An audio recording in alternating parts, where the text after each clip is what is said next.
ایک حدیث مبارکہ میں آتا ہے کہ جو بندہ جمعہ کی نماز کے بعد 7 مرتبہ سورہ اخلاص اور سورہ فلق اور سورہ ناس معوذتین پڑھے، اللہ ایک جمعے سے لے کے دوسرے جمعے تک اس کو ہر مصیبت سے محفوظ فرما دیتے ہیں۔ تو چونکہ حدیث مبارکہ میں آیا ہے، ہم اس عمل کو بھی کریں تاکہ اللہ تعالی ہمیں اس مصیبت سے محفوظ فرما لے۔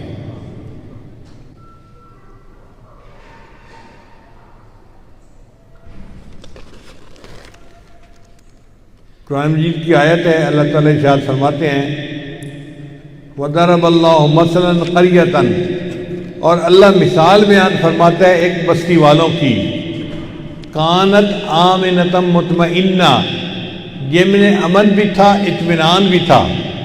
قرآن مجید نے 2 لفظ استعمال کیے، امن اور اطمینان۔ کیا مطلب؟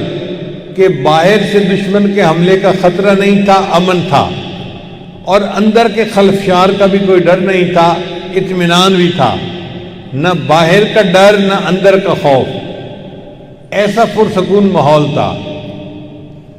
یاتیھا رزقھا رغدا من کل مکان، اللہ فرماتے ہیں ان پر رزق کی اتنی کثرت تھی کہ چاروں طرف سے ان پر رزق کی بارش ہوتی تھی۔ فکفرت بانعم اللہ، انہوں نے اللہ کی نعمتوں کی ناقدری کی۔ فَأَذَاقَهَا اللَّهُ لِبَاسَ الْجُوعِ وَالْخَوْفِ، اللہ نے ان کو خوف اور بھوک ننگ کا لباس پہنا دیا، اس لیے کہ وہ کرتوت ایسے کرتے تھے۔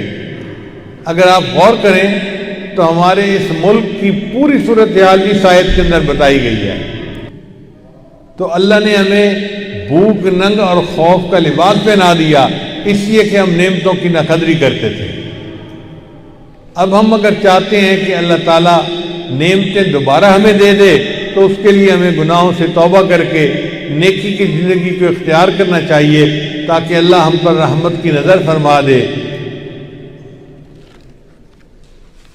رہ گئی بات کہ جی بیمار ہو جائیں گے، وائرس آ جائے گا، بھئی اگر کسی کی تو موت لکھی ہے وہ تو بچ ہی نہیں سکتا، سیدھی بات ہے، موت سے کیسے بچیں گے؟